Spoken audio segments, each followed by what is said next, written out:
안녕하세요 여러분, DDTV 웨비나에 오신 것을 진심으로 환영합니다. 저는 오늘 사회를 맡은 채널온TV의 안철준 촌장입니다. 자, 좋은 오후 보내고 계십니까? 자, 오늘은 오랜만에 라이브로 진행을 하고 있습니다. 생생하게 여러분들 만나니까 너무 반갑고요. 또 댓글창에 이렇게 안녕하세요라고 또 반갑습니다. 인사 나눠주셔서 감사합니다. 반갑습니다. 자, 오늘 웨비나는 여러분들이 좋아하실 만한 주제로 준비를 해봤습니다.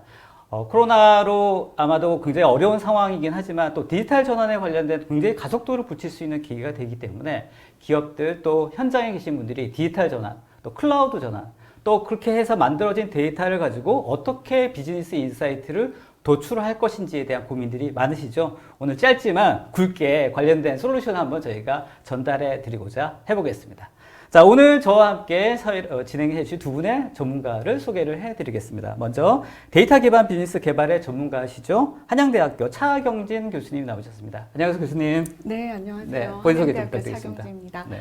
네, 안녕하세요. 한양대학교 차경진입니다. 저는 경영대에 있고요. 경영대에 있으면서 AI를 가르치고 또 AI로 어떻게 혁신하는 방법을 가르치고 또 연구하고 있습니다. 오늘 부족하지만 이렇게 오라클 웨비나에 함께해서 너무 기쁘고요. 제가 그동안 연구했던 또 수행했던 프로젝트를 기반으로 드릴 수 있는 인사이트들이 조금 있을 것 같습니다. 네, 잠시 후 뵙겠습니다. 감사합니다. 네, 반갑습니다. 스튜디오가 환해졌습니다. 감사합니다. 자, 그리고 한국 오라클의 클라우드 담당하고 계시죠. 김경호 팀장님 나오셨습니다. 안녕하세요, 팀장님. 네, 반갑습니다. 네. 예, 저는 한국 오라클에서 중대형 엔터프라이즈 대상으로 클라우드 비즈니스를 담당하고 있습니다. 네, 반갑습니다. 네, 반갑습니다. 자, 교수님 어떻습니까? 실제로 그 관련된 데이터 분석이나 데이터 비즈니스 모델 관련돼서 강의도 많이 하시고 네. 컨설팅도 많이 하시고 하실 것 같은데 실제로 이 데이터 분석, 데이터를 이용하는 거에 뭐가 제일 중요하다고 생각하세요? 네, 사실 모든 데이터 기반의 혁신에는 문제가 자꾸 데이터에만 집중하다 보니까 가지고 있는 데이터에서 할 수 있는 혁신이 무엇이지? 라고 보면 조그만한 개선이나 이런 것들이 있을 수 있지만 고객한테 정말 새로운 가치를 주는 혁신이 잘 일어나고 있지 않거든요. 네. 그래서 오늘은 그 관점을 반대로 고객에서부터 시작해서 고객에 어떤 가치와 경험을 줄 건지를 먼저 정의가 되고 그 다음에 그렇다면 우리는 무슨 데이터, 그렇다면 우리는 무슨 기술, 그 다음에 우리는 우리 안에 내재된 역량을 어떻게 바꿔야 되는지 그 관점에 대해서 한번 이야기할 수 있습니다. 알겠습니다. 시작이 고객부터 시작해야 된다는 말씀이신 맞습니다. 거죠? 데이터에서 알겠습니다. 시작하면 네, 많은 프로젝트들이 큰 성과를 못 보는 경우를 많이 봤습니다. 팀장님은 말씀해야 주지 않습니까? 아, 네, 고객 기반? 맞습니다. 네, 물론이죠. 알겠습니다. 자, 그리고 팀장님 실제로 그 필드에서 관련되신 이제 기업이라든지 또 이제 현업의 담당자들 많이 만나실 것 같은데 실제로 해야 되긴 알겠는데 고민들이 많으실 것 같거든요. 네. 어떤 고민들이 많으신가요? 고민들을 네. 이 자리에서 다 서로 풀려면 아마 1시간도 모자랄 것 같아요. 네. 네, 고민들이 굉장히 많으신데, 실제 클라우드란 이야기가 나온 지 굉장히 오래됐습니다. 클라우드를 처음 시작한 회사가 지금 20년이 넘었기 때문에 이제 굉장히 오래됐는데 실제 국내 엔터프라이즈 IT 환경을 보자라고 하면 아직까지 클라우드로의 전환은 아직까지 굉장히 마이너한 수준입니다. 근데 이제 아까 차 교수님께서 말씀 주셨지만 데이터에서 시작하지 말고 고객에서 시작을 하라고 하셨는데요. 사실 클라우드도 마찬가지입니다. 클라우드를 남들이 다 가니까 유행처럼 따라간다. 아니면 단순히 비용이 절감된다. 이런 형태는 굉장히 이제 좀 위험한 생각일 수 있고요. 고객이 가지고 있는 그 기업이 가지고 있는 실제 내재화된 가치가 무엇인지 그 가치를 극대화할 수 있는 포인트를 잡아가지고 그 영향으로 이제 클라우드를 전환할 수 있는 방안을 찾는 것이 곧 디지털 트랜스포메이션의 핵심이라고 생각합니다. 알겠습니다. 세션 2에서 다양한 사례들과 함께 또 관련된 네. 얘기 말씀해 주실 테니까 네. 기대해 보겠습니다. 자, 여러분들 오늘 세션은 크게 3개로 이루어집니다. 첫 번째 세션, 두 번째 세션, 그리고 세 번째 세션으로 이루어지는데 1시간 동안 저희가 굉장히 빨리 좀 달려봐야 될 것 같습니다. 최대한 저희가 엑기스만 잘 전달해 드릴 수 있도록 노력할 테니까 끝까지 참여해 주시면 좋을 것 같습니다. 지금 오른쪽 창에 댓글로 지금 굉장히 많이 의견 주고 계시는데요. 웨비나 진행 중에 여러분들 의견이라든지 또 질문 올려주시면 담당자들이 실시간으로 답변 드릴 수 있도록 하고요. 또 오늘 이제 라이브니까 Q&A 시간에 또 관련된 질문을 선별해서 또 소개도 해드리겠습니다. 또 웨비나 중간에 온라인 설문조사도 오픈이 됩니다. 여러분들 나가기 전에 온라인 설문조사도 답변해 주시면 더 좋은 웨비나를 준비하는데 도움이 되지 않을까 싶습니다. 그리고 또 깜짝 이벤트 또 소개를 해달라고 하니까 장표 좀 올려주시겠어요? 네. 자, 웨비나 진행 중에서 페이스북에 들어와서 오라클 클라우드 사용자 그룹을 검색하고 가입. 그 다음에 유튜브에서 한국 오라클을 검색하고 구독. 이렇게 두 가지 미션을 클리어하신 분들은 설문조사 이제 끝단에 관련돼서 클리어했다라고 이제 체크하는 부분이 있다고 합니다. 체크해 주시면 그 등록하신 주소로 멋진 스티커를 보내주신다고 합니다. 이 노트북 뒤에 이렇게 붙일 수 있는 스티커라고 하는데 꽤 예쁘다고 소문이 자자합니다. 아마 미션 클리어 하시고 신청하시면 아마 좋은 스티커도 받지 않을까 싶습니다. 자, 저 보여주시고 또 그리고 경품 소개 잠깐 해드리겠습니다. 설문 응답자 70분께 스타벅스 아메리카노 드리고요. 또 좋은 질문자 10분께는 스타벅스 디저트 세트도 드린다고 하니까 좋은 정보도 드시고 경품도 얻으시면 좋을 것 같습니다. 바로 세션 2 넘어가도록 하겠습니다. 세션 2는 아까 소개해드렸던 김경호 팀장님의 순서입니다. 오라클 클라우드 기반의 온라인몰 인프라 구축 사례입니다. 실제로 구축 사례를 통해서 어떻게 인프라를 구축하는지에 대한 이야기를 한번 들어보도록 할 테니까 팀장님 많이 기다리셨죠? 네. 자, 팀장님 발표 시작해 주시겠습니다. 네, 반갑습니다. 아까 인사드렸던 한국 오라클의 김경호라고 합니다. 앞서서 차 교수님께서 이제 데이터 분석, 머신러닝 부분에 대해서 많이 말씀을 주셨는데요. 지금 질문들이 올라오고 있는 거를 사실은 계속 보면서 저도 제 나름대로의 휴먼 러닝을 계속 하면서 분석을 했는데 네. 생각보다 여기 지금 와 계신 분들의 질문의 스펙트럼이 굉장히 넓으세요. 그러니까 굉장히 테크니컬한 질문에서부터 굉장히 이제 하이 레벨의 방법론 레벨까지 굉장히 다양한데요. 이제 이런 부분을 사실 저희가 모두 터치하기에는 사실 시간 관계상 좀 어려운 부분이 있고 고객 사례라는 부분이 그러니까 제네럴한 부분 외에 굉장히 좀 특정 부분 같은 경우는 고객의 이제 약간 기밀 데이터라든지 기밀 정보 또 노하우 이런 부분이 될 수 있어서 사실 좀 조심스러운 부분이 사실입니다. 그래서 그런 부분에 대해서는 꼭 이 세션 지나서라도 저희가 질문에 대해서 충분히 답변을 드릴 수 있는 시간을 갖출 수 있도록 최대한 노력을 하겠습니다. 네. 저는 오라클 클라우드 기반의 이제 디지털 전환 방안, 온라인몰 인프라 구축 사례에 대해서 말씀을 드릴 건데요. 온라인몰이라는 게 이제 굉장히 지금은 굉장히 익숙한 용어이긴 한데, 사실, 저희가 지금 아마 지금 코로나 이야기를 처음 듣기 시작한 지가 벌써 이제 2년 정도 된 것 같아요. 2년 전쯤에, 그게 뭐니, 이런 상황이었었는데, 아직도 이제 2년 동안 이제 저희가 적응이 됐을 뿐이지 크게 상황이 개선된 것 같지는 않습니다. 코로나가 이제 우리에게 가져다 준 변화, 디지털 트랜스포메이션 나도 많이 이야기를 들으셨을 건데요. 실제 이제 그때 이후로 UBS라고 하는 이제 스위스의 금융 그룹이 매해 발표를 했어요. 이제 미국 기준으로 얼마 정도의 오프라인 스토어가 문을 닫을 건지 이것들 예측을 했는데 요즘 그나마 상황이 개선됐다라고 하지만 한 2026년까지 한 8만 개 정도의 상점이 문을 닫을 거다라고 계속 전망을 하고 있습니다. 근데 여기서 더 무서운 건 뭐냐면 여기 장표에 보신 것처럼 여기 핵심 키워드가 퍼머넌틀리하고 헤빗입니다. 그게 무슨 말이냐면 코로나가 지나고 나더라도 이 사람들이 다시 오프라인으로 돌아오는 게 아니라 습관화가 내재화가 돼버렸다는 거거든요. 그러니까 이제 앞으로는 쇼핑 습관 자체가 굉장히 이제 온라인에 친화적인 그런 형태로 간다라는 거고요. 이건 이제 국내 사정도 마찬가지입니다. 통계청이나 산업통상자원부에서 발표한, 이게 매달 발표를 하고 있는데요. 매달 약간씩 업다운은 있지만 온라인의 매출 증가율은 굉장히 높은 상태이고 여기서 주목할 점은 그냥 예전에 단순히 책이라든지 약간 저가의 그냥 커머니티 제품들 이런 것들만 사는 게 아니라 이제는 굉장히 비싼 속칭 명품들이라든지 혹은 식품들 이전에 온라인에 생각지 못했던 그런 것들까지 이제 온라인으로 이제 계속 다가가고 있다라는 거죠. 사실 국내 환경이 이미 온라인 마켓 규모가 글로벌 탑5 안에 드는 수준으로 굉장히 높아진 상태입니다. 제가 이제 그래서 온라인 쇼핑 트렌드 하면 여러 가지 이야기들이 있는데요. 아까 이제 차 교수님께서 제조업, 현대차, 모빌리티 말씀을 주셨는데 요즘은 제조업이나 유통업 이런 것들을 구별하는 것 자체가 사실은 큰 의미가 없는 단계로 서서히 가고 있는 상태입니다. 그래서 이제 다양한 이런 키워드들이 있는데요. 여기서 여전히 가장 주목해야 될 부분들은 D2C 영역입니다. Direct to Consumer. 굉장히 단순한 컨셉인데요. 이 컨셉이 굉장히 지금도 굉장히 핫하게 이야기가 되고 있는 상태입니다. D2C 굉장히 용어 단순하죠. 다이렉트 컨슈머. 그러니까 제조사 입장에서는 마켓플레이스 같은 유통 이런 거 다 제끼고 바로 가겠다. 한마디로 이윤을 더 먹겠다. 이런 거인데 D2C를 하기 위해서는 가장 중요한 건 브랜드입니다. 그러니까 충분한 브랜드의 파워가 있지 않으면 사실 굉장히 어려운 거죠. D2C라는 컨셉이 예를 들면 예전에 시골에서 이제 농사를 지으신다라고 하면 거기 사이에 도시까지 온 유통망이 굉장히 많거든요. 그렇죠. 근데 이제 그런 부분들이 실제 디지털이라는 힘이 생겼기 때문에 이제 좀 젊은 농부들을 중심으로 뭐 직거래를 한다든지 이런 마켓들이 서서히 생겨나고 있는 상황인데 여전히 굉장히 군소규모인 상태입니다.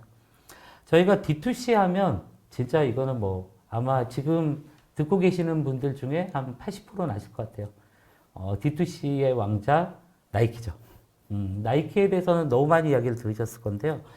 나이키 뭐 저희 어렸을 때도 굉장히 뭐 나이키 운동화하면 굉장히 갖고 싶었던 이런 브랜드였는데 이 나이키가 정말 꿋꿋하게 이제 성장을 해왔고 한 번도 떨어진 적이 없었는데요. 한 2015년, 16년 이 정도쯤에 나이키가 언젠가부터 주가가 떨어지기 시작했고 매출이 감소를 하기 시작했습니다.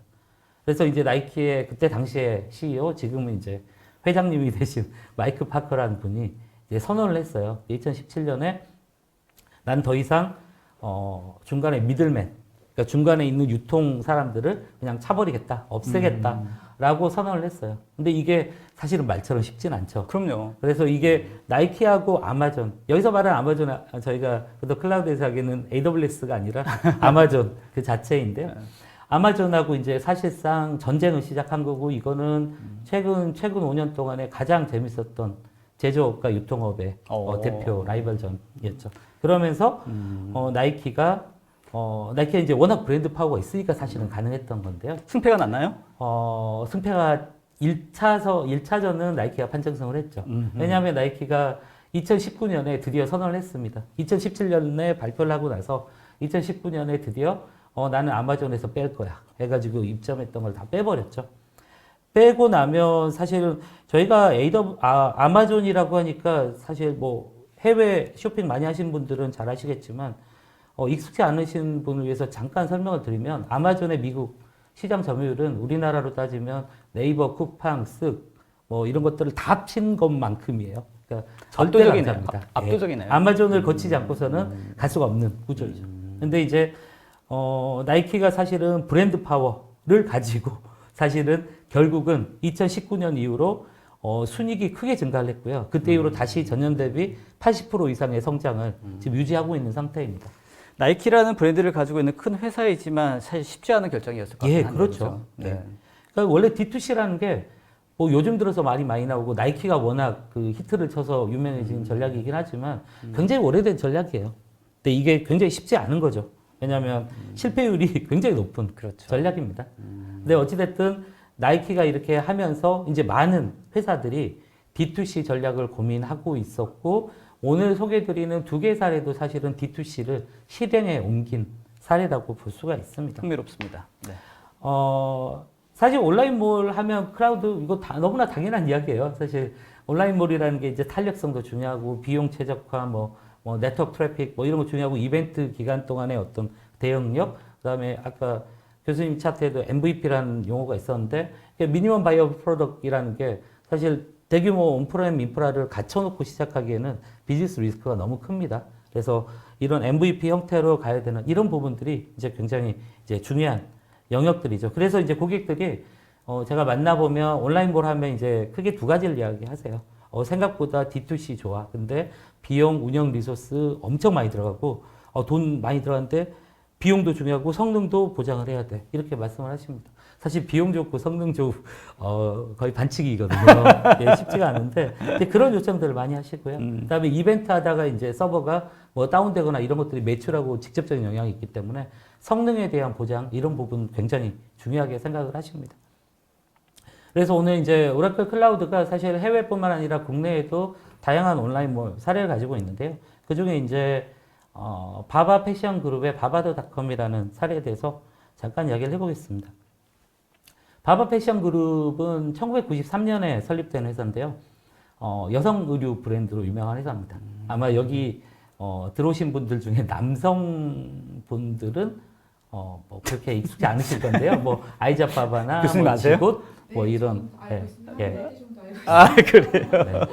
이게 좀 알고 계시면 사실은 약간 좀 근데 이제 이런 회사가 실제로 이제 온라인몰을 이제 생각을 하게 됐고 실제 온라인 쇼핑몰 바바다닷컴하고 힙하퍼라는 어떤 그 몰을 2016년 정도부터 이제 힙하퍼는 인수를 했고요.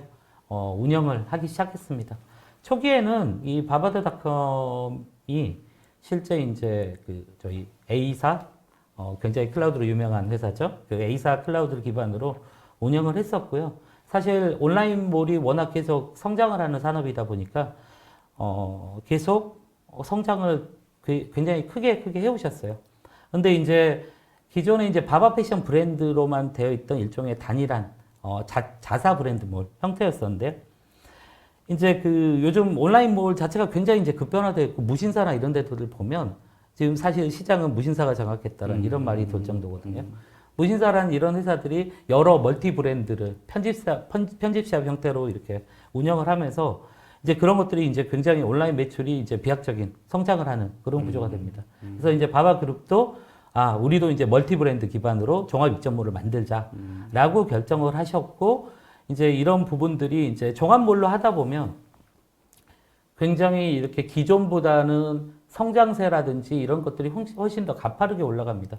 그만큼 이제 IT 인프라가 뒷받침해줘야 되는데요. 사실 IT 인프라 자체는 돈으로 바르면 다 해결됩니다. 사실 돈으로 넣으면 성능은 무조건 나오고요, 응답속도 무조건 나옵니다. 그런데 이제 돈이 무한정이지는 않기 때문에 이제 아까 말씀드렸던 대로 가격과 성능 이런 부분들을 감안할 수밖에 없었고요. 이제 성능적인 측면들을 봤을 때 이제 저희 오라클 클라우드에 대해서 이제 최초의 테스트를 시작을 하셨고요. 이제 처음에 이제 POC 형태로 성능 검증도 해보시고 일종의 페이스고 모델로 해서 일부 좀 시범으로 써보시고 하면서 이제 진행을 하셨는데요. 이제 저희 OCI 오라클 클라우드 기반 하에서 이제 프런트 서비스뿐만 아니라 상품 주문 관리, 파트너 및 회원 관리 등의 이제 백 오피스 시스템까지 지난해 이제 구축을 했었고 성공적으로 이제 그랜드 오픈을 진행을 했어요. 그러면서 이제 최근에는 이제 계속 뭐 라이브 방송 이런 피처들도 추가로 넣으시고 추가로 이제 브랜드들 속칭 저희가 뭐 구찌, 프라다 뭐 이런 명품 브랜드들도 입점을 하고 요즘 이제 새로운 세대들이 좋아한다는 뭐 암이나 매점 키친에 이런 것들도 이제 추가를 하면서 계속 이제 브랜드의 이미지를 강하게 나가고 있는 그런 상태입니다. 그래서 여기가 이제 왜 오라클을 선택을 했냐면 그러게요. 사실 오라클은 클라우드 인프라입니다. 아까도 이제 질문 주셨지만 오라클 클라우드라고 해서 이게 인프라이기 때문에 굉장히 다른 클라우드사 대비 뭐 클라우드에서 안 되는 기능이 혼자 된다거나 아니면 뭐 안 되는 뭐 AI 뭐 ML 분석이 혼자 된다 그러지는 않아요. 그렇지는 않은데 대신에 이제 오라클에서 이야기하는 게 결국은 저희가 의사결정을 할 때는 두 가지를 봅니다. 결국은 가격하고 성능이죠. 저희가 가성비라고 하잖아요. 그러니까 기업 측면에서는 더 가성비를 철저하게 검증을 하는 거죠. 이제 그런 입장에서 기존의 A사에서 이제 사용을 해보셨고 여기에 대한 예상 사용 증감률 이런 것들을 감안했을 때 비용적인 측면으로 보면 이제 가격적인 측면이 훨씬 더 월등했던 부분이 있고요. 여전히 이제 오라클 하면 데이터베이스로 알려져 그렇죠. 있잖아요. 오라클 데이터베이스에 대한 고성능 부분, 이런 성능 부분에 대한 만족이 결국은 바바다닷컴이 이제 오라클 기반으로 할 수 있도록 구축이 된 거고요. 이게 비즈니스 성과 부분이라는 게 사실 바바다닷컴 뭐 매출액 저희 자료 가보시면 다 나오는데요. 정확히 여기서 내부적으로 정략적인 수치라든지 이런 것들을 뭐 곱혀드리기는 어렵지만 지난해 저희가 9월 그랜드 오픈을 하고 나서 약 2번 정도의 그 쇼핑 페스타가 있었고요. 다음 2월 달에도 쇼핑 페스타를 진행을 할 건데 그런 이벤트 발생 때마다 굉장히 이제 안정적으로 인프라가 잘 제공이 됐었고 현재 이제 2월에 페스타가 있을 때에도 저희가 안정적인 인프라 운영을 위해서 저희 오라클하고 저희 MSP 파트너사에서 충분한 고객 지원을 드리고 있는 상태입니다. 알겠습니다. 다음 사례는 이제 아트박스인데요. 아트박스는 사실 기존의 오라클에서도 아트박스 고객님께서 오셔서 여러 번 발표를 해주셨습니다. 그래서 유튜브에도 사실 동영상이 있는데요. 그래요. 네. 아트박스 같은 경우는, 그러니까 아트박스 아마 좀 나이 좀 있으신 분들 하면 그 디자인, 공책, 노트 이런 거 아마 생각하실 것 같은데요. 그거 아닌가요? 맞습니다. 네. 네, 아트박스가 사실 학용품 문구라는 거에 디자인을 입힌 최초의 회사라고 네, 네, 네. 알려져 있습니다. 네. 그 아트박스가 실제로 이제 삼성출판사라고 하는 회사의 어떤 사업부에서 출발을 했어요. 팀장님 죄송한데 시간이 좀 부족하니까 조금 예, 빨리 좀 더 네, 짧게 네, 해주시면 될 것 하겠습니다. 같습니다. 근데 이제 말씀드렸던 것처럼 이런 아트박스가 굉장히 오래된 회사인데 지금 당시의 회사들은 다 지금 없어졌어요. 거의 유일하게 남은 회사입니다. 그만큼 이제 아트박스가 변화와 DNA를 가지고 있는 굉장히 이런 그 변화를 잘하는 회사인데요.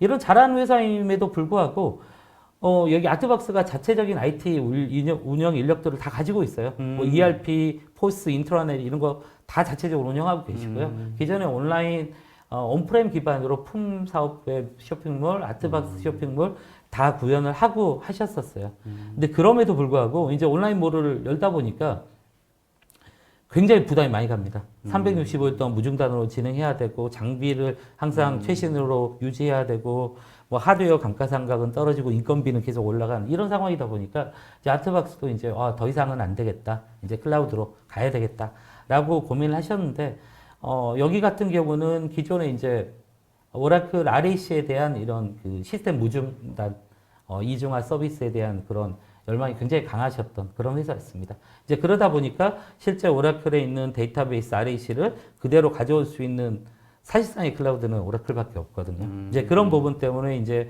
고객분들이 BMT를 하시고 사실 여기 고객 같은 경우는 오라클이 서울 리전이 들어올 때까지 기다리셨어요.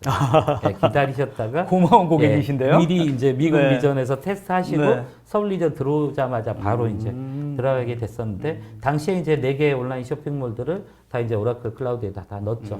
그러니까 이분들도 중요하게 봤던 거는 역시 비용, 성능, 그 다음에 인건비에 대한 부분, 인력에 대한 유지 보수 이런 부분이 사실 이제 중요한 핵심 포인트였고요. 그러다 보니까 실제 여기 같은 경우는 제가 이제 조사된 바로는 약 한 30% 정도의 비용 절감이 있었고요. 여기는 이 30%의 비용 절감이라는 게 보통 클라우드가 뭐 그렇게까지 절감이 되니라고 많이 말씀들을 하시는데 네. 실제로 이제 IDC에 들어가는 상면 비용, 데이터 센터 유지 비용들 이런 비용들을 사실 감안하게 되면 여전히 클라우드가 가격적인 경쟁력은 충분히 가지고 있다라고 볼 수가 있습니다. 사실 가격적인 부분 굉장히 중요하죠. 예. 네, 엄청나게 중요한 부분이거든요. 그러니까 지금 가격도 있어야 되고 성능도 줘야 되고 그렇죠. 혁신도 해야 되고 저희가 갈 길이 바쁩니다. 알겠습니다. 자, 왜 오라클 클라우드인가? 네. 사실 중요한 아까 말씀드렸던 거에 대부분의 정답이 있는데요. 네. 오라클이 이제 저희가 2세대 클라우드 데이터 센터를 만들면서 지난 11월 기준에 저희가 글로벌 33개 리전이 있고요. 올해 말까지 44개 리전을 운영할 계획입니다. 굉장히 빠른 속도로 증가를 하고 있고요. 사실 저희가 경쟁사의 클라우드 대비 결코 적지 않은 수의 리전을 보유하고 있습니다. 물론 서울에도 한국에도 서울과 춘천에 리전을 가지고 있고요. 네. 이 OCI라는 이 오라클 클라우드가 온라인몰에 뭐가 중요하냐? 아까 이제 말씀드렸던 4가지가 다 나와요. 고가용성 아키텍처, 성능, 보안, 그다음 비용 이런 부분들인데요. 오라클 같은 경우 보통 그 클라우드 회사들이 굉장히 부담스럽기 때문에 SLA를 강하게 맺지 않아요. 보통 서비스만 떠 있으면 사실 서비스 돈다라고 합니다. 성능이 떨어지는 것들을 보장을 하지 않는데요. 이제 오라클 같은 경우는 이제 그런 것들을 보장하는 부분이 있고요. 그다음에 당연히 인증들 뭐 충분히 가지고 있고 뭐 오라클의 데이터베이스의 성능은 뭐 굳이 여기서 말씀드릴 필요가 없을 겁니다. 맞아요. 그리고 데이터베이스뿐만 아니라 일반 컴퓨터 자원에 대한 것들도 충분히 리스폰스 타임에 대해서 굉장히 경쟁사 대비 우월한 성능의 수치가 있고요. 그다음에 보안적으로도 굉장히 아이솔레이트 되어 있는 형태의 우수한 보안 그 기능들을 제공하고 있습니다. 저희가 일반적으로 타 CSP 대비 낮은 가격 이렇게 말씀을 드리는데요. 물론 이제 클라우드 회사마다 이제 케이스별로 뭐 디스카운트를 적용한다든지 이런 형태들이 있으면 이런 것들은 뭐 비슷해질 수는 있어요. 근데 그럼에도 불구하고 클라우드에서 항상 이야기하는 게 히든 코스트라고 하는 영역들입니다.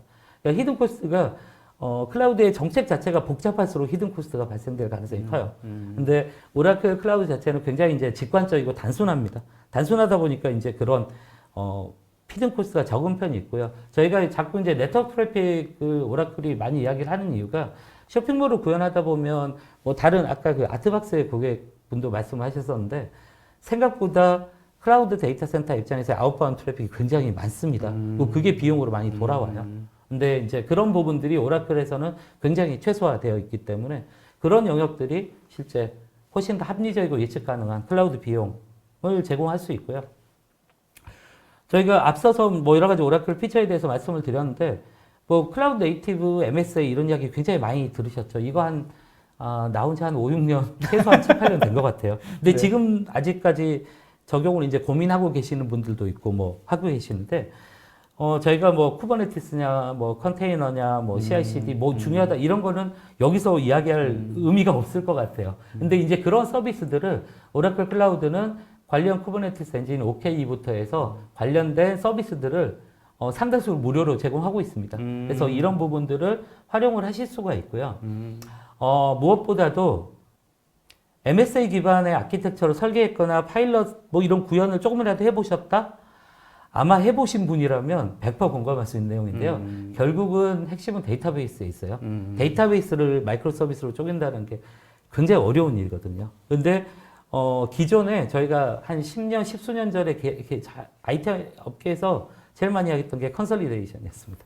통합만큼 효율화가 좋을 수가 없으니까요. 그래서 상당수가 데이터베이스 컨설리데이션 돼 있고 통합되어 있는데 이런 것들을 다시 분리하자니 이게 쉽지 않은 거죠. 근데 네. 오라클 데이터베이스가 저희가 컨버지 데이터베이스라고 개념적으로 어렵게 설명을 하는데 한마디로 다 하겠다, 다 된다라는 그런 형태입니다. 그래서 저희가 이제 뭐 주문 재고, 배송, 분석 이런 것들이 각각 마이크로 서비스화 돼 있다라고 하면 그런 다양한 모델들을 일종의 오라클의 PDB, 플러거블 데이터베이스 형태로 실제 관리할 수 있는 이런 기능들을 제공하기 때문에 실제 고객사에서 만약 오라클 데이터베이스를 갖고 있는데 MSA를 가는 게 어려움이 있다. 이런 부분들은 상당수 쉽게 해결할 수 있는 그러네요. 영역이 가능합니다. 실제로 이곳 같은 경우도 적용된 대기업이 있긴 한데 그 회사의 동의를 받지 못해서 아직 예, 동의를 받아오세요. 네, 동의를 못 받아서 공개는 못 드릴 것 같습니다.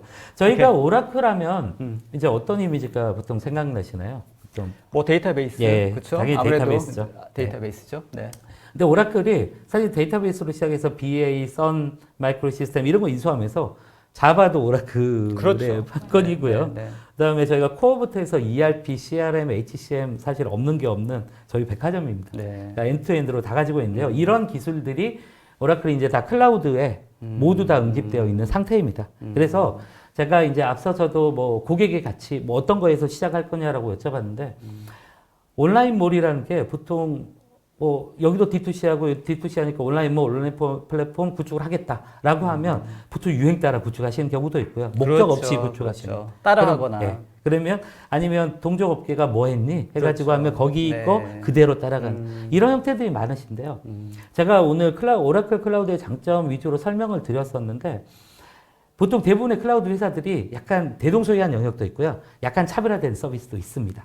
근데 이제 고객사 입장에서 고객사에서 가장 최적화된 서비스가 어떤 건지를 목적을 설정을 하고 그 목적에 맞게 실제 검토를 하시는 게 훨씬 더 중요하다는 말씀을 이제 드리고 싶습니다. 그래서 온라인몰 뭐 제가 어느 회사라고 말씀드리지 않겠지만 유행처럼 다 그 회사로 하세요. 근데 온라인몰을 클라우드로 구성하는 것 자체가 최적의 선택지가 오라클 클라우드에도 있다는 걸 잊지 마시고요. 이런 부분들을 구체적으로 잘 검토를 해주시기를 당부드립니다.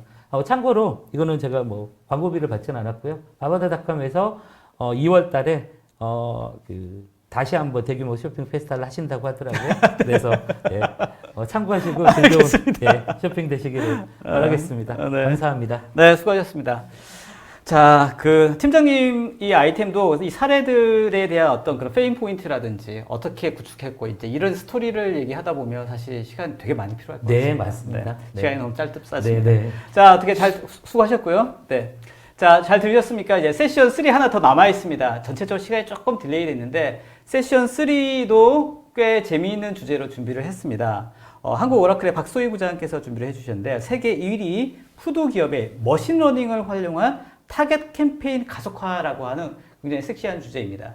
자, 박소희 부장께서 스튜디오에 직접 나오지는 못하셨고요. 녹화로 이제 세미나 영상을 준비하셨는데 한 15분 정도 될 것 같습니다. 듣고 오늘 굉장히 질문이 많습니다. 사실 그래서 다 소개를 못 해드렸는데 세션 3 끝난 다음에 Q&A 시간 가지면서 최대한 저희가 좀 소개를 좀 해드릴 수 있도록 할 테니까 끝까지 나가지 마시고 참여해 주시면 좋을 것 같습니다. 자, 세션 3 시작합니다.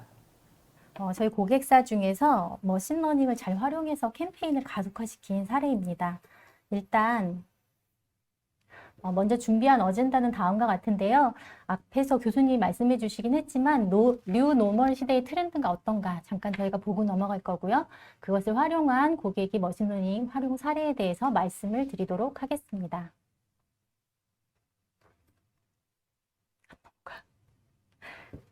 뉴노멀 시대의 5대 트렌드라고 알릭스 파트너라는 컨설팅 폼에서 이제 발표한 분석 보고서입니다. 여기 부제를 보시면 잘 작아서 안 보이실 것 같은데 단 7개월 만에 일어난 7년치의 변화라는 겁니다. 우리가 이 뉴노멀이라는 거는 새로운 표준을 만드는 건데 이 코로나로 인해서 많은 것들이 변화되기 시작을 했습니다. 그래서 첫 번째 거를 보시면 탈세계의 가속화라고 되어 있는데요. 우리가 이미 사실 이전부터 다국적 기업들은 글로벌 시장에서의 수익을 많이 내지 못하기 때문에 이제 보호주의 무역 쪽으로 많이 돌아서고 있었습니다. 그런데 미국과 중국의 무역 전쟁이 촉발되면서 또 보호주의 무역과 또 코로나로 인해서 지역주의 기조가 굉장히 강해지고 있는 추세입니다. 두 번째는 회복 탄력성을 중시한다는 부분인데요. 저희가 작년 2월에 중국이 공장을 다 중단했을 때 저희는 미세먼지가 없어서 굉장히 좋았잖아요. 그런데 이제 현대자동차가 일주일 동안 전체 생산 라인을 중단한 적이 있습니다. 이건 뭐냐 하면은 사실은 자동차를 만드는 핵심 부품이 아닌 와이어링 하네스라는 비핵심 부품이었는데도 불구하고 전체 생산 라인을 일주일 동안 중단하게 됨으로써 예전에는 공급 지역에 대해서 원가를 절감하고 또한 이렇게 효율적인 이런 걸 찾았다면 지금은 공급 지역을 다변화해서 회복 탄력성을 중시하는 그런 것 쪽으로 이제 많이 변화해 간다라고 보시면 될 것 같습니다. 세 번째는 디지털 전환 촉진인데요. 저희가 재택근무를 하면서 아시겠지만 이미 많은 것들로 디지털 기술을 경험하고 있습니다. 주로 듣고 있는 그런 온라인 스트리밍 서비스들도 있고 게임도 있고 또 우리가 커머스 쪽에서도 디지털로 굉장히 많이 전환해 가고 있습니다. 또 하나는 이제 소득 수준이랑 건강 관심에 대해서 소비 형태가 많이 변화해 가고 있는데요. 작년 사실 통계청 자료에 의하면 저희가 재난지원금 때문에 소득은 4.2%가 올랐대요. 그런데 이제 1분위에 해당하는 하위 계층과 상위 계층에서 지출하는 비용이 굉장히 다른 것들이 있습니다. 하위 계층은 식음료 쪽, 그러니까 식품 쪽을 사는데 한 15% 정도 소비가 지출이 증가했는데 상위 계층은 교통 쪽에서 한 33% 정도 증가를 했더라고요. 알고 보니 이제 안전한 목적으로 자동차를 새로 구매해서 가시는 이제 그런 분들이 많이 계셨던 거예요. 이렇게 소득 순위에 따라서도 많은 소비 행태가 달라지고 또 건강, 웰빙에 관심이 있으면서 이제 행태들이 많이 변한다라는 거 보시면 될 것 같고요. 마지막은 이제 혼재한 다양한 데이터들 속에서 우리가 이게 실제 데이터인지 아닌지에 대한 중요한 것들을 기업이 알아서 적절하게 고객과 직원 모두에게 신뢰성을 높이는 게 중요하다라는 게 5대 트렌드라고 보시면 될 것 같습니다. 그러면 리테일에서는 어떤가 보시면 우리가 이미 근본적으로 많은 요구들이 변화해 가고 있어요. 재택근무하고 원격근무하고 또 이제 그러면서 필요한 것들이 예전과는 굉장히 많은 다른 것들을 요구하고 있죠. 그래서 거기에 따른 비즈니스 모델도 많이 변화해 가고 있습니다. 지금 보시면 이제 우리가 B2B나 B2C 고객이 모두 온라인 전자상거래 쪽을 많이 활용하게 되고요. 옴니 채널의 스트리밍 서비스 이런 경험들을 많이 이제 채택해서 비즈니스를 진행하고 있습니다. 매장의 운영이나 또한 안전관리적인 측면도 마찬가지고요. 이전에 말씀드렸던 공급망 탄력성 이런 것들도 이제 굉장히 새로운 비즈니스 모델을 변화해가고 있는데 이런 중심 안에는 우리가 디지털화를 할 수 있는 그러한 기술들이 필요합니다. 그 기술들로 클라우드를 적용하신 사례라든가 아니면 지능형 프로세스 자동화한 사례, 그리고 분석, 그리고 사이버 보안 이런 것들이 이제 꼭 필요한 기술들이다라고 보시면 될 것 같습니다. 그중에 저는 오늘 데이터 분석과 인사이트에 대한 부분을 말씀드리고 싶습니다. 이거는 우리가 디지털화를 하는 데 있어서 굉장히 최우선 과제 중에 하나입니다. 지금 왼편에 보시면 현재 우리가 투자하고 있는 부분이 하늘색, 그 위에 있는 게 향후 5년 동안에 투자할 부분이다라는 부분인데요. 보시면 분석, 머신러닝, 클라우드 인프라, 데이터의 보안, 뭐 이런 것들을 굉장히 중요하게 생각하고 투자를 하고 계십니다. 마찬가지로 IDC에서 작년에 발표한 자료에 의하면 우리가 포스트 코로나 이후에 디지털화를 할 때 어떤 것들에 투자하시겠습니까? 라고 이틀 쪽에 물어보셨더니 우리가 지속적으로 투자하는 거는 분석, 모바일, 클라우드 이런 것들에 투자를 하고 있고 보안에 투자해. 그런데 지금 당장 뭐 AI랑 IoT, 머신러닝 이런 것도 투자하고 고려하고 있어 라고 많이 말씀을 하셨고요. 이제 향후 5년 안에 뭐 VR이나 소셜 또 블록체인, 3D 프린팅 같은 것들도 이제 많이 고려하고 계십니다. 이렇게 데이터 분석이랑 데이터 인사이트는 실제 기업들의 수익성을 증대시켜주고 있습니다. 우리가 매장에서 배송 옵션을 바꿔서 도입했을 때 비용도 절감하실 수 있었고 또한 분석 플랫폼을 제대로 구축하셨을 때 재고 회전율도 향상을 시키고 공급망을 혁신적으로 개선함으로써 잉여 재고도 줄일 수 있었고 예측의 정확도도 높였습니다. 그리고 이따가 설명할 그 부분 중에 하나기도 한데요. 옴니 채널을 분석해서 초개인화된 그런 서비스를 함으로 인해서 우리가 마케팅 반품 비용도 굉장히 절감시켰고 또 구매하지 않고 장바구니만 담아놨다가 구매를 전환하는 그런 전환율도 굉장히 증가했습니다. 마찬가지로 내가 산 제품을 반복 구매하는 것들도 굉장히 증가하고 있는 그런 수익성 증대를 여러분들 보실 수 있으십니다. 저희 오라클은 이렇게 데이터 분석이랑 데이터 인사이트를 위해 다양한 솔루션들을 가지고 있습니다. 가장 기반이 되는 거는 하위에 보시면 OCI라는 오라클 클라우드 인프라가 있습니다. 유연한 성능과 확장성을 보장하고 뭐 파일 데이터나 이런 것들을 손쉽게 저장하실 수 있는 다양한 그러한 서비스들을 가지고 있고요. 실제 데이터라는 거는 실시간으로 계속 생산되기도 하고 우리가 전날치의 데이터를 배치식으로 받아오실 수도 있습니다. 또한 이벤트가 있을 때 이벤트성의 데이터를 가지고 오실 수도 있고 이전 세션처럼 데이터를 마이그레이션 하실 수도 있습니다. 또 우리는 테라바이트, 페타 데이터 이렇게 많은 데이터가 있는데 라고 하실 때 대량의 데이터를 전송하고 처리할 수 있는 그런 서비스들을 저희가 가지고 있고요. 이 처리된 서비스가 담기는 저장 공간도 빅데이터나 스파크, 오라클의 DBCS 같은 것들이 있습니다. 저희 오라클 DB는 그냥 동일한 DB가 올라가 있기도 하지만 엑사 데이터를 클라우드에 올린 엑사 CS라는 것도 있고요. 또 이 엑사 데이터 기반에 머신러닝이 들어가서 자율 운영하는 그러한 데이터도, DB도 존재를 합니다. 이 기반 위에 거버넌스랑 분석을 위한 여러 가지 것들이 있는데 저는 그 서비스들 중에서 오늘은 오라클 머신러닝에 관련된 부분을 좀 말씀드리고 싶습니다.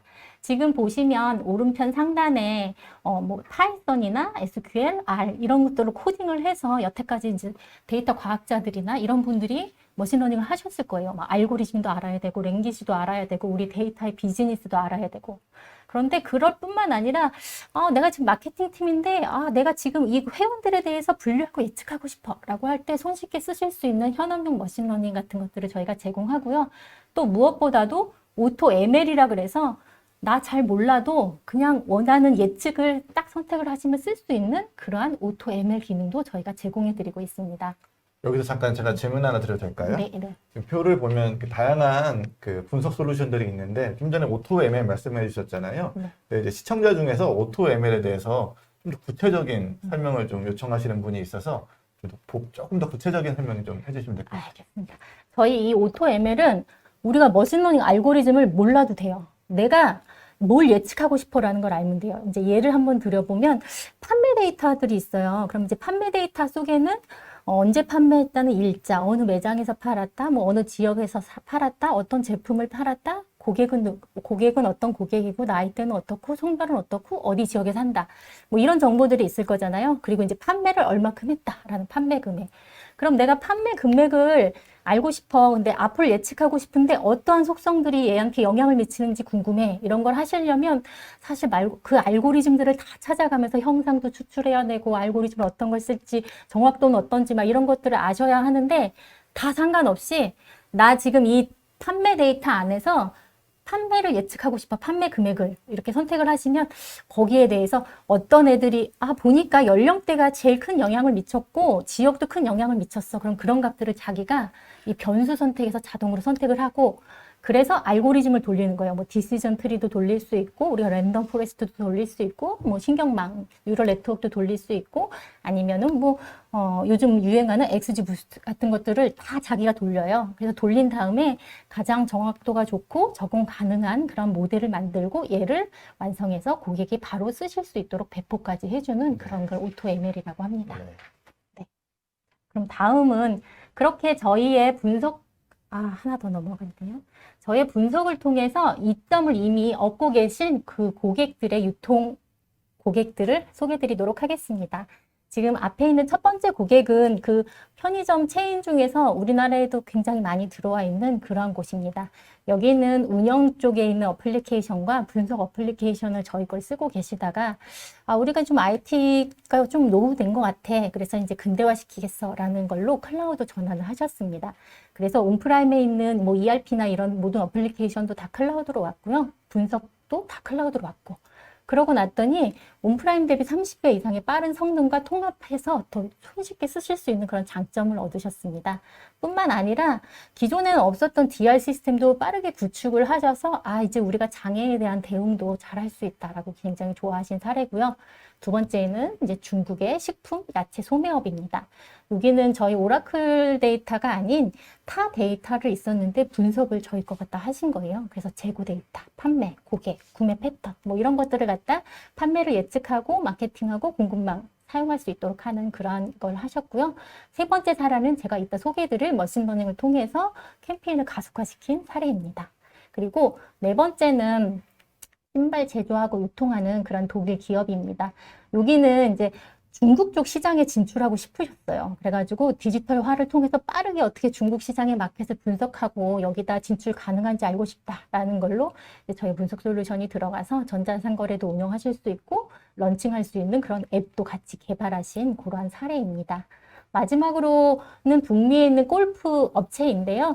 여기는 이제 자사에 구축된 거를 리프트 앤 시프트 개념으로 저희 클라우드로 옮겨와서 분석을 하셨습니다. 그래서 비용도 자사 대비 한 40% 절감되셨고요. 또 속도 측면에 있어서도 분석하는데 40배 이상 향상된 그러한 속도를 경험하신 그러한 고객 사례입니다. 그러면 이제 이 중에 하나인 저희 홍콩에 있는 푸드 서비스를 좀 상세하게 제가 설명을 드려보도록 하겠습니다. 어쩌면 저 사진을 보면서 이거 어딘데? 라고 아실 수도 있으실 것 같아요. 홍콩에 245개의 레스토랑을 운영하는 최대 체인점입니다. 여기는 일평균 100만 명 이상의 고객들이 방문하고 있고요. 지금 옴니 채널로 다양한 서비스들을 제공합니다. 그래서 포스 데이터뿐만 아니라 키오스크 또 모바일 앱으로 주문하는 고객들의 정보들이 굉장히 많이 쌓여 있어요. 이랬을 때 이 데이터 기반으로 우리가 빠르게 의사결정을 했으면 좋겠다라는 것이고요. 실제 이제 하던 업무는 이 쿠폰 캠페인이라 그래서 자사 모바일 앱을 고객들이 다운받으면 그 앱에다가 일주일에 월요일마다 이제 사용하실 수 있는 쿠폰을 한 10개에서 15개 정도 막 넣어주세요. 그런데 요 쿠폰, 요 모바일 앱 플랫폼을 통해서 조금 더 많은 수익을 창출하고 싶어. 또 신규 서비스, 또 계절 상품 등을 홍보하고 싶어. 이런 이제 목적이 있으셨고요. 실제 그거 관련돼서 이제 프로젝트를 하실 때 사진 그 밑에 보시면 타임라인을 둬서 주별 스케줄링을 해서 오퍼의 타입은 어떤지 이런 것들을 캠페인하신 그런 고객사입니다. 그런데 이걸 처음에는 수동으로 하셨습니다. 그래서 엑셀 안에서 데이터들도 넣고 또 우리가 기획해야 되는 여러 가지 조건들도 넣고 또 어떤 조합으로 했을 때 고객들이 쿠폰을 많이 사용하는지 이런 것들을 다 보려고 하니 굉장히 데이터도 많고 입력할 것도 많고 시간도 많이 걸렸죠. 그리고 실제 이 데이터라는 게 쿠폰은 캠페인 쪽 데이터, 고객은 고객 데이터, 그리고 또 포스는 포스 데이터, 뭐 제품은 제품에 있는 데이터 여러 곳에 분산되어 있는 거예요. 그래서 뭔가 하나 보려고 할 때 데이터가 너무 많아서 어려운 거죠. 그래서 이 마케팅 하는 분들이 그냥 전적으로 과거의 그 레슨런을 이용해서 대충 이럴 것 같아 라는 주관적인 감으로 이렇게 쿠폰을 발행하시다가 이제 저희 거를 도입하시면서 조금 더 가속화시킨 사례입니다. 머신러닝 분류 모델이라고 말씀하셨는데 네. 그거에 대해서 조금 더 구체적인 설명이 가능할까요? 그럴까요? 이거 사실 뒤에 좀 나오기는 하는데 네. 그럼 뒤에 하면서 좀 설명을 드리면 네네, 어떨까요? 그러시죠. 네. 요거는 지금 이제 그래서 저희가 도입한 그런 플랫폼입니다. 지금 보시면 고객의 쿠폰 데이터, 멤버십 데이터, 회원 데이터, 포스 데이터 이런 정보들이 다 저희 데이터 분석 플랫폼 안에 들어오고요. 여기에는 사실은 개발할 수 있는 로우 코드 애플리케이션이 번들로 들어가 있습니다. 그걸 통해서 이 쿠폰을 관리할 수 있는 화면들을 굉장히 손쉽게 만드셨어요. 그리고 머신러닝 엔진으로 방금 궁금해하신 그런 분류 예측을 이제 하신 사례입니다. 그래서 이제 하나씩 좀 보시면 먼저 그 로우 코드 개발하는 어플리케이션을 통해서 쿠폰 관리하고 성과 분석하는 그러한 화면을 굉장히 쉽게 만드셨어요. 사실 데이터 올리고 슉 하면은 몇 분만 해도 화면들이 만들어지고 수정할 수 있는 그런 화면들이 생기거든요. 그래서 이제 굉장히 손쉽게 프로모션 기획 일정들을 잡으시고 우리 KPI와 결과 보고 이렇게 하는 페이지들을 생성해서 지금 손쉽게 관리하고 계신 사례입니다. 이 부분이 이제 그 예측 모델을 사용한 부분입니다. 두 가지를 사용을 하셨는데 이제 먼저 고객 데이터, 그래서 이 고객의 성별은 어떻고 연령은 어떻고 나이는 어떻고 이러한 정보들, 고객의 기본 프로파일 정보에, 그리고 이 고객이 얼마나 자주 이렇게 구매를 했나라는 구매 정보, RFM이라고 저희 표현하잖아요. 가장 최근에 구매한 이력은 어쨌고, 이게 어떤 쿠폰을 갖다 구매를 하셨었고, 빈도는 어떻고, 특정 기간 동안의 비용은 얼마나 우리한테 이제 수익을 줬는지, 이런 건 RFM 분석도 하고, 어느 매창에서 했는지, 또 어느 쿠폰을 사용했는지, 이러한 정보들을 바탕으로 저희가 전환 여부를 예측을 했습니다. 그래서 이제 훈련 데이터를 통해서 쭉 이 고객이 들어왔을 때 얘가 전환이 될지 안 될지에 대한 분류를 하시고, 그런 다음에 고객을 세분화시켰습니다. 그래서 이 고객을 클러스터링을 해서 이제 각각의 그룹군을 만들고 그 그룹군 안에서 이 고객 프로파일 정보를 들어왔을 때 이 사람이 우리 쿠폰을 이용해 구매를 할 거다라고 예측이 되면 어느 시간대에 어떤 쿠폰을 잘 쓸 건지에 대한 것들을 예측 결과들에 들어가 있거든요. 걔를 통해서 이 고객에게 맞춤형 쿠폰을 발행한 이제 그러한 사례다라고 보시면 될 것 같습니다. 네. 그래서 결과적으로 봤을 때 이 M사는 저희 것을 도입함으로 인해서 사실 주별 쿠폰 캠페인 기획 및 실행 속도를 40% 이상 향상하셨다고 합니다. 실제적으로 굉장히 많은 여러 데이터 소스들을 분석을 위해서 하나로 합치셨습니다. 그래서 거기 안에서 캠페인을 기획하고 분석을 수행함으로써 시간을 굉장히 절감하실 수 있으셨고요. 또 여기 안에 번들로 들어있는 에이펙스라는 저희의 서비스를 이용해서 애플리케이션을 손쉽게 개발하신 거예요. 이거는 코딩을 모르시는 분들도 하실 수 있거든요. 그래서 이제 그렇게 개발된 캠페인 기획 화면들을 통해서 기획하고 일정을 조절하고 어떤 결과가 있었는지 성과를 보고, 그래서 예전에 수작업하던 그 많은 시간들을 이제는 새로운 아이디어를 고민하고 새롭게 기획하는 데 활용하실 수 있었던 그러한 사례입니다.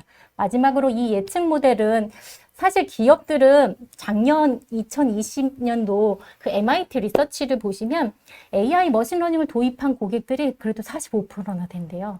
그런데 이런 걸 도입해서 잘 활용하고 계시기 위해서 이런 예측 모델을 통해서 우리가 프로모션 할 때 어떻게 될지 미리 시뮬레이션 해보고, 그래서 개인화된 맞춤형 쿠폰을 제공함으로 인해서 정말 빠른 성능과 수익을 얻은 그러한 사례입니다.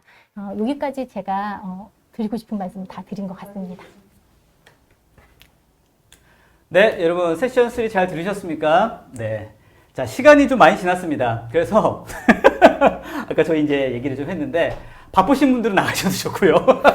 근데 오늘 질문이 너무 많으셔서 질문을 저희가 시간을 조금 더 연장하더라도 최대한 저희가 질문을 좀 많이 좀 소개해 드리려고 이렇게 저에게 말씀을 좀 나눴습니다. 그래서 이 오후의 일정 때문에 바쁘신 분들은 설문조사 좀 해주시고 나가셔도 좋고요.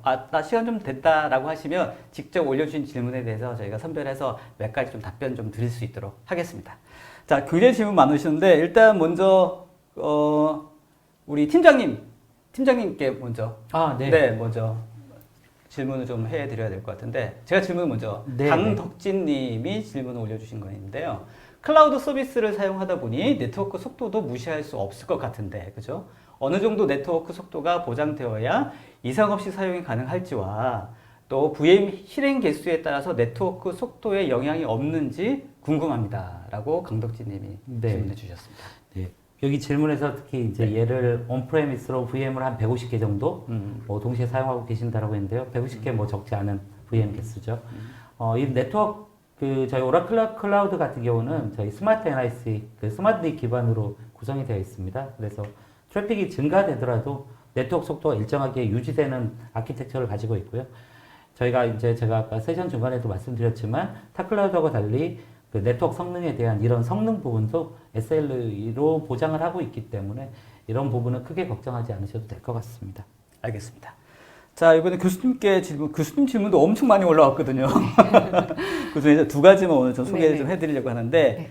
김명환님 질문입니다. 말씀하신 것처럼 아까 성공 확률 8% 말씀하셨어요. 슬라이드를 네, 하시면서. 성공 확률이 8%밖에 안 되는 디지털 트랜스포메이션을 기업 입장에서 봤을 때 이렇게 막대한 비용을 투자해서 실행해야 합니까? 라는 약간 근본적인 질문을 하셨는데, 네, 네. 그럼 말씀하신 가치를 어떻게 측정할 수 있을 거예요? 라는 그런 질문입니다. 네, 굉장히 좋은 질문입니다. 사실 이야기를 하려면 더 많은 강의가 필요한데요. 근본적으로 사실 비용 대비 투자 효과가 나와야 되는 게 프로젝트의 성공이라고 할 수 있죠. 그 차원에서 봤었을 때 8%밖에 성공이라고 하는 그 통계가 있고요. 전자신문에서 냈던 아티클에서.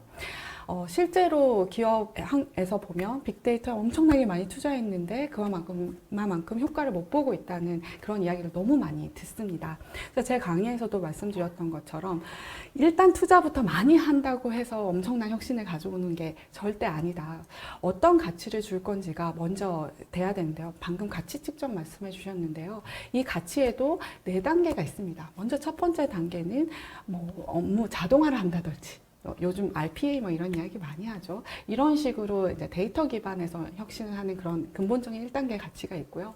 이제 2단계, 3단계는 좀 깊이 말씀드리기 힘들지만 데이터 기반의 의사결정이나 데이터 기반의 문제 해결, 이때 이제 AI나 스마트 팩토리에 이제 들어가는 이제 이런 모듈 안에서 원가 절감이나 비용 절감을 또 이루어내는 그런 방법들이 또 있고요.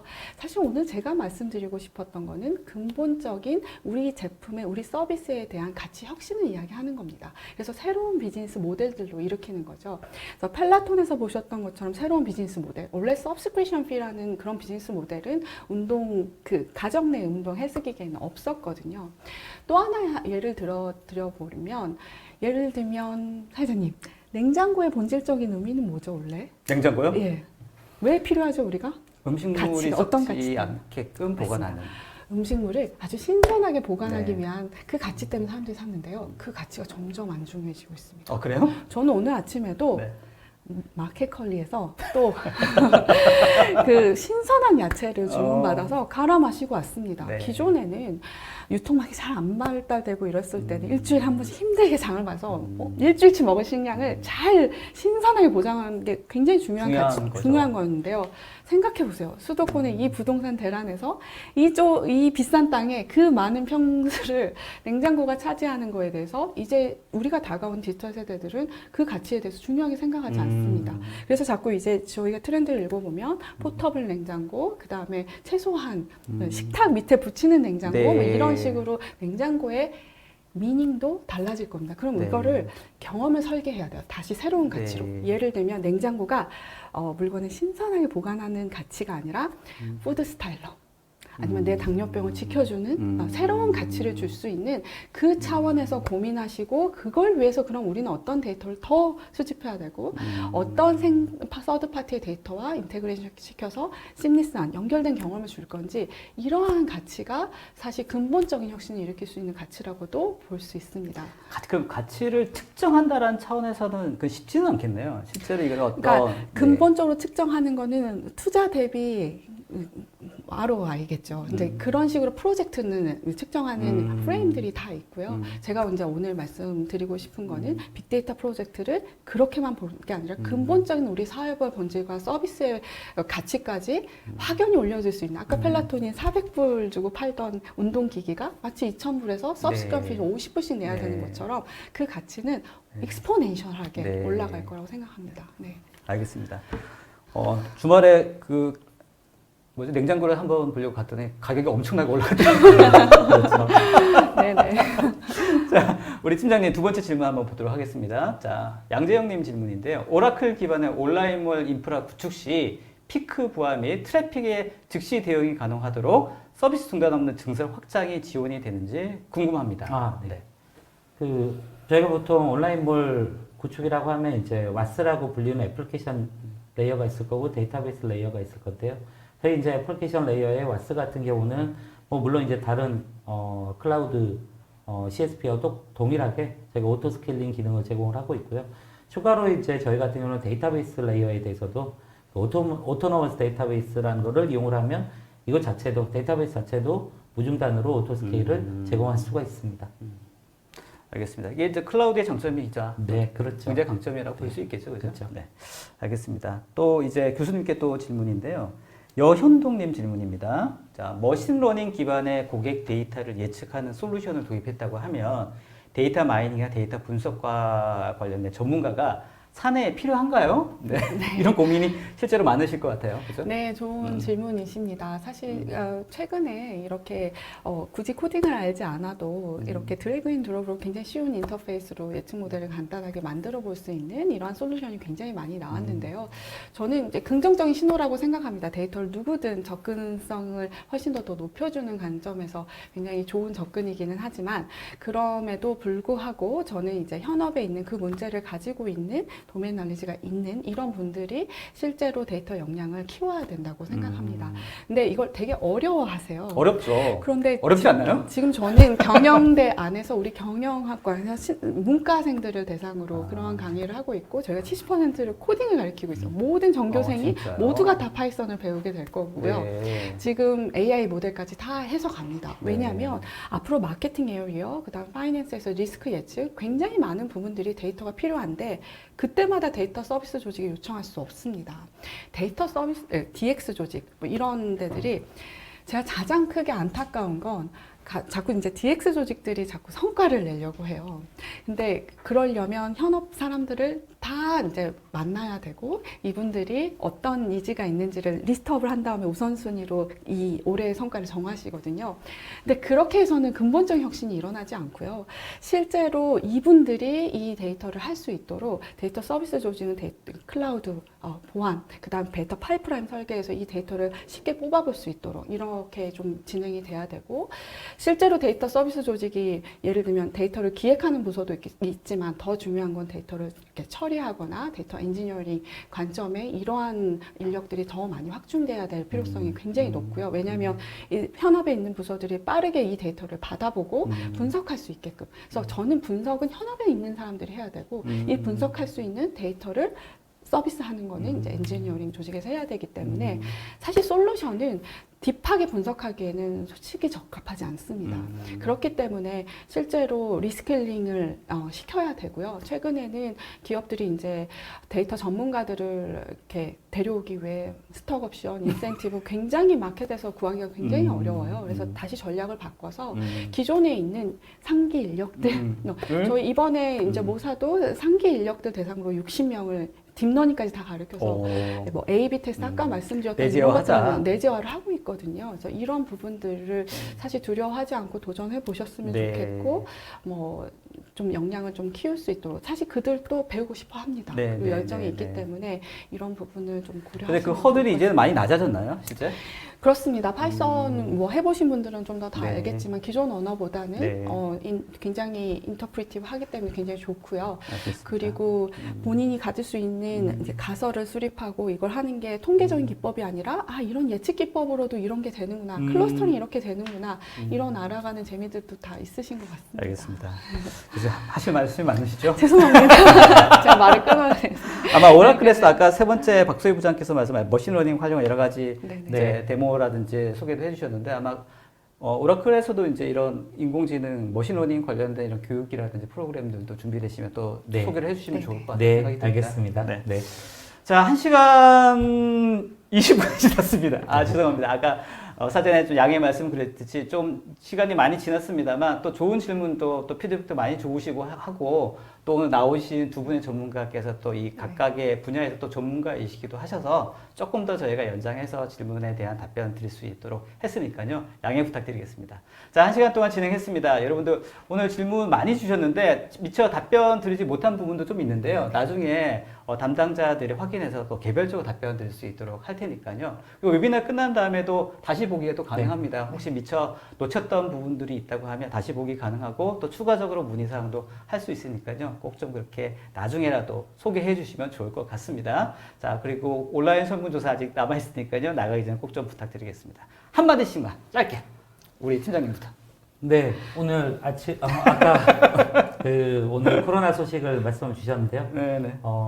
지금도 코로나 확진자 계속 많이 나오고 있는 것 같습니다. 다들 건강 유의하시기 바랍니다. 네, 네. 감사합니다. 교수님. 네. 짧게 하도록 네. 하겠습니다. 짧으셔야 됩니다.